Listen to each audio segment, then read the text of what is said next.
이번 시간은 계속해서 AWS의 이제 내부 VPC의 이제 네트워크 특징과 기능에 대해서 알아보겠습니다. 예.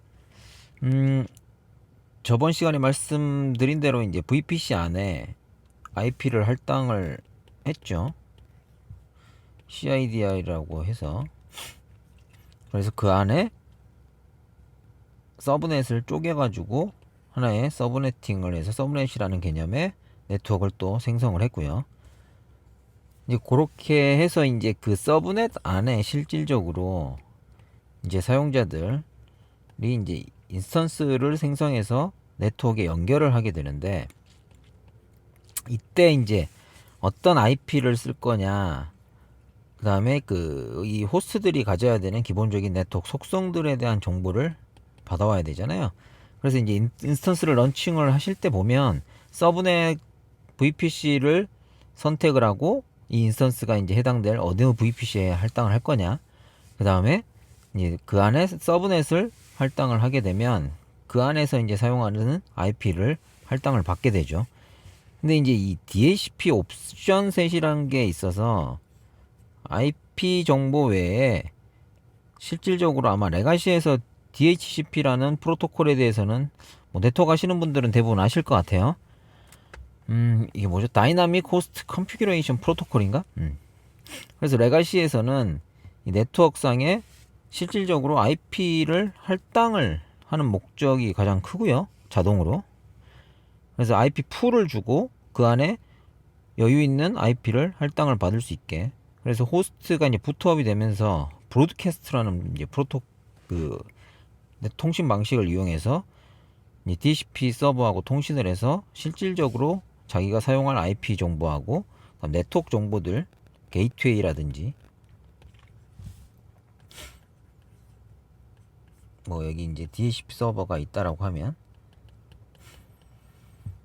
이 네트워크에 연결돼서 DHCP 서버로부터 자신이 쓸 IP, 그 다음에 네트워크 쪽으로 활용할 게이트웨이 정보, 이 네트워크상에 어디 게이트웨이가 있겠죠. 그 다음에 뭐 DNS 정보라든지, 그 다음에 도메인 정보 등등등 이런 정보들을 쭉 받아가는 형태입니다. 이게 릴리즈가 주기적으로 업데이트를 할 수가 있고요. 사용 기간도 정해 놓을 수가 있겠죠. 이제 그렇게 사용이 돼서 이제 자동화돼서 이제 실제 엔드 단에 있는 호스트들의 네트워크 정보들을 컨트롤할 수 있게 해주는 이제 용도인데, 이제 AWS가 그런 거를 이제 구현을 해놓은 거죠. 자동으로 할당을 하면서. 근데 여기는 이제 IP 같은 경우는 컨트롤을 하는 부분이 없고요. 이 DHCP 옵션 셋의 내용에 보면 이제 도메인 정보를 뭘 쓸 거냐는 세팅을 할 수가 있어요. 그리고 이 DNS 네임 서버를 뭐 따로 쓸 거냐, 뭐 뒤에 말씀드리겠지만 AWS의 이 VPC 안에는 기본적인 이 DHCP 옵션 셋의 디폴트 옵션 셋이 있고요. 거기에는 아마존이 제공하는 프로바이드 DNS라는 DNS가 세팅이 되게끔 자동적으로 되어 있습니다. 디폴트 DHCP 옵션 셋에서는요. 예. 그리고 NTP 서버도 세팅을 할 수가 있어요. 그리고 MS에서 이제 활용하는 넷바이오스 네임 서버라든지 노타입 같은 정보를 세팅을 해서 실질적으로 사용자가 어떤 요구 사항에 있어서 이 값들의 변동을 일괄적으로 VPC 안에서 시켜야 되겠다라고 하면 이 옵션 셋을 변경하면 되겠죠. 근데 이 옵션 셋의 변경은 사용 중에는 안 되고요. 새로운 옵션 셋을 만들어서 아마 다시 바꿔치기 하는 형태가 가능할 겁니다. 중간에 모디파이는 안 된다고 하고요. 하나를 만들어서 기존에 쓰고 있던 VPC의 DHCP 옵션 셋의 내용, 이 DHCP 옵션 셋 자체를 바꿔주는 거죠. 예. 그렇게 하면 중간에 이제 이런 그 인스턴스들의 리스타트가 필요 없이 실질적으로 그 내용의 값이 바뀌어서 바로 반영이 될 수 있게끔 하고 있습니다.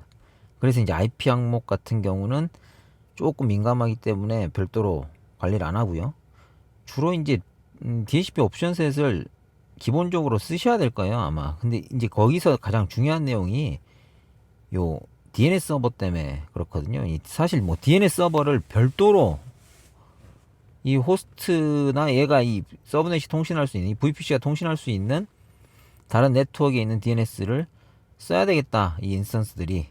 라고 하면은 이제 DHCP 옵션 셋을 바꿀 수 있는 어떤 니즈가 되는데, 사실 그 DNS를 쓰게 되면 AWS의 대부분의 서비스들이 이제 그 서비스가 이제 사용되는 게 도메인 기반으로 다 서비스가 연동이 되다 보니까 내부적으로 만들어서 사용하는 도메인들에 대해서는 이 프라이빗 호스트 존이라는 이제 사설 도메인을 이 뭐 VPC 내에서 내가 이 도메인 가지고 서비스를 만들고 서로 연동을 하겠다라고 하면, 이제 AWS 루트 53에 있는 프라이빗 DNS의 이제 호스티드 존이라 그래서 이제 도메인을 하나 내가 이 안에서만 쓸 사설 도메인이죠. 어떻게 보면 뭐 aa.com 뭐 이렇게 거기에 호스트명을 가지고 내가 이 안에서 서로 통신을 할 수 있게끔 도메인 관리를 하겠다 라고 하면, 이제 그 정보를 루트 53에 만들게 되는데, 이 뒤에 루트 53은 별도로 한번 말씀드릴 거예요. 그 루트 53에 만든 사설 도메인이죠. 이 사설 도메인을 등록하고 관리되면서 이제 실제 쿼리를 할 수 있게, 이 도메인이 사용될 수 있게끔 이 인스턴스들이 할 수 있게 하는 정보가 이 아마존이 제공하고 있는 이 프로바이드 DNS에 등록이 돼요. 그러다 보니까 요 DNS 정보를 이제 아까 말씀드렸다시피 디폴트로 보시면, 만들어서 보시면 DHCP 옵션 셋에 아마존이 제공하는 이 프로바이드 DNS라고 이제 정의가 돼 있는데, 그 정보가 활용이 될 거고, 걔를 다 이제 인스턴스들이 바라보고 있어요. DNS 상에서는. 거기에 이런 사설 도메인을 만들어 쓰게 되면 걔를 통해서만 이제 룩업을 할 수가 있기 때문에, 다른 DNS를 쓰시게 되면 이제 아마존 서비스를 좀 활용하시는데 약간 뭐 어려움이 있다 말하고 좀 이해하시면 될 것 같아요. 그리고 이제 아마존이 제공하는 그 프로바이드 DNS라고 하는 거는 기본적으로 IP가 어떻게 세팅이 되냐면, 이 인스턴스 만드셔서 이제 NS 룩업을 쳐보시게 되면 실질적으로 그 DNS 정보가 보이는데, 이 VPC가 가지고 있는 CIDR의 네트워크, 뭐 예를 들어 172 여기 같은 경우는 172 31.0. 뭐 0에 뭐 24 클래스, 이제 C 클래스가 이제 VPC 전체 네트워크이다라고 하면, 2번 실제 이 2번이 CIDR의 이제 넘버입니다. CIDR의 넘버 플러스 2번, 이 정보가 DNS의 서버 IP라고 보시면 될 것 같아요. 그래서 이제 VPC의 서브넷을 만드실 때 보면 1번부터 5번까지인가요? 1번은 뭐 게이트웨이 IP고요. 2번은 리저브드 돼서 이제 5번까지 리저브드 돼서 이제 못 쓰게 돼 있는데, 요게 이제 2번이 이 서브넷의 IP의 2번 중에 하나가 이제 CIDR하고 겹칠 수 있기 때문에 그거를 리저브 돼 있다라고 생각하시면 될 것 같아요. 예. 그리고 실질적으로 뒷단에 통신하기에 내부적으로 AWS 내부적으로 사용하는 169.254, 169.254 아시죠? 걔는 이제 그 EC2에 이제 메타데이터를 다 가지고 있고, 걔를 통해서 이제 정보를 가져올 수가 있는데, 253번도 똑같은 역할로 하는 실질적인 DNS라고 보시면 될 것 같아요. 아까 말씀드렸다시피 내부적으로 만들어서 등록해서 사용하는 루트 53의 사설 도메인 호스트 존 같은 경우를 얘를 통해서만 룩업이 가능하다.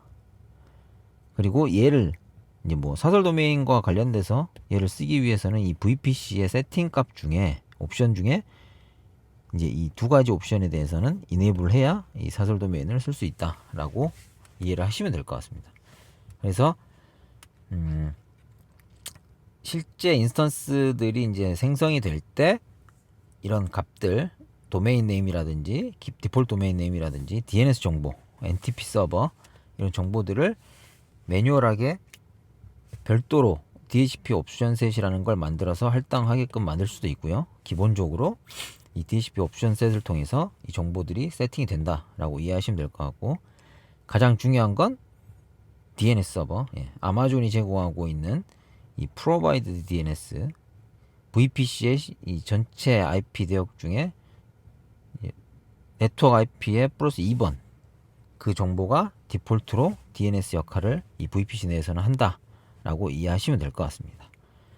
그리고 그 DNS에 실질적으로 이 사용자가 이 내부적으로 이 AWS 서비스를 활용하기 위해서 만든 뭐 사설 도메인 정보들은 등록되면 거기에 걔를 통해서 룩업이 가능하기 때문에 가급적이면 걔를 쓰는 게 맞고요. 예.